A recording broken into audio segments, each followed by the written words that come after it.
কি নাম আপনার? হ্যাঁ, সুধীর সিংহ। ওই গাড়ির নম্বর কত? কোথা থেকে আসছে গাড়িটা? আমি নিয়েছি করণদিঘি থেকে। ওখানে কি লোড হয়? ওগুলো আমি কিছু জানি না, আমি নিয়ে আসার কাম নিয়ে আসছি। হ্যাঁ, কতগুলো উঠিয়েছো? আমি ওগুলোর সম্বন্ধে কিছু জানি না। আমার কাম বাস চালাই। তোমার গাড়িতে যে কতগুলো মাল উঠেছে, কতগুলো মাল? আমি ওগুলো জানি না, তো যার গাড়ি তার মাল ওরই সব। তুমি চালাও? বলছি যে এই মালগুলো প্রতিনিয়ত আসে এখানে? আমি বলতে পারবো না, আমি 2 দিনের জন্য আসছি বাস। হ্যাঁ, আজকে আসছি, কালকে যাবো, 1000 টাকা নিয়ে নেবো, বাড়ি চলে যাবো। আচ্ছা,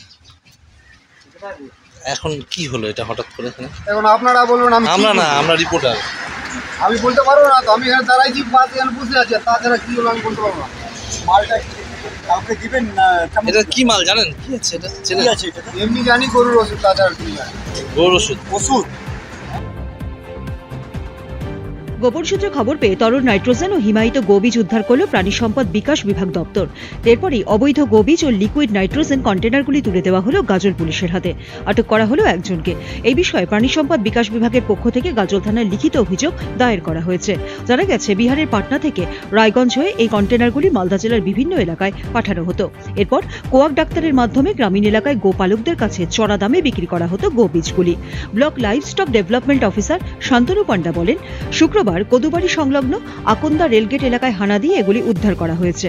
কেবলমাত্র সরকারি ফার্ম থেকে এ ধরনের গোবীজ উৎপাদন ও বিতরণ করার কথা।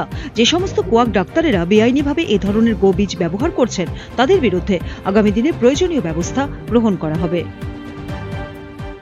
কৃত্রিম প্রজননের মাধ্যমে আমাদের গবাদি পশু গাভিন করানো হয়, তার জন্য আমরা ফ্রোজেন সিমেন্ট স্ট্র, যেটাকে বীজ বলা হয়, গাভীন প্রজননের জন্য ইউজ করি। সেই গোবীজ সেটা আমরা এখানে বেআইনিভাবে সরবরাহ করা হচ্ছিল, কেনাবেচা চলছিল, সেটাকে আমরা আটক করেছি। নিয়ম অনুযায়ী এই গোবীজ কেবলমাত্র গভর্নমেন্ট রেজিস্টার্ড ফার্ম থেকেই প্রোডাকশন এবং তার ডিস্ট্রিবিউশন হওয়ার কথা, কিন্তু এখানে যেটা হয়েছে সম্পূর্ণ বেআইনিভাবে এই বীজ সরবরাহ করা হচ্ছিল। সেটা আমরা এসে এখানে দেখলাম এবং সেটা সিজ করা হলো এবং এর পরবর্তী স্টেপ আমরা নিচ্ছি। এখানে 15টা কন্টেনার আছে, যেটা লিকুইড নাইট্রোজেন আছে, কয়েকটাতে বীজ আছে। এই বীজগুলো এদের কথা অনুযায়ী এগুলো বিহার থেকে সরবরাহ হচ্ছে এবং তার মাধ্যমে রায়গঞ্জ হয়ে আমাদের মালদা জেলাতে একদম তাদের বিরুদ্ধে ব্যবস্থা নেওয়ার এটা প্রারম্ভিক স্টেপ বলতে পারেন। কোনোভাবেই যাতে আমরা আমাদের প্রশিক্ষণ ছাড়া বেআইনিভাবে এবং ঠিকঠাক প্রশিক্ষণ ছাড়া যারা গাভিন করাচ্ছে সেটা যাতে না হয়, এবং এর মাধ্যমে কী হচ্ছে, বিভিন্ন ধরনের রোগের প্রাদুর্ভাব ঘটার সম্ভাবনা বেড়ে যাচ্ছে। গাভিন ঠিক মতো হচ্ছে না, বাচ্চার গুণগত মান নষ্ট হচ্ছে, সেই প্রয়োজনকে আমরা মেনটেন করতে পারছি। তো আমাদের একটা ব্রিডিং পলিসি আছে, সেই ব্রিডিং পলিসি ধরে আমরা এগোই। অর্থাৎ যে কোনো জায়গায় যে কোনো বীজ দেওয়া যায় না, আমাদেরকে যেখানে যে বীজ প্রয়োজন সেই বীজই দিতে হবে। গাজল থেকে পঙ্কজ ঘোষের সঙ্গে গৌতম দাসের রিপোর্ট, উত্তরবঙ্গ সংবাদ।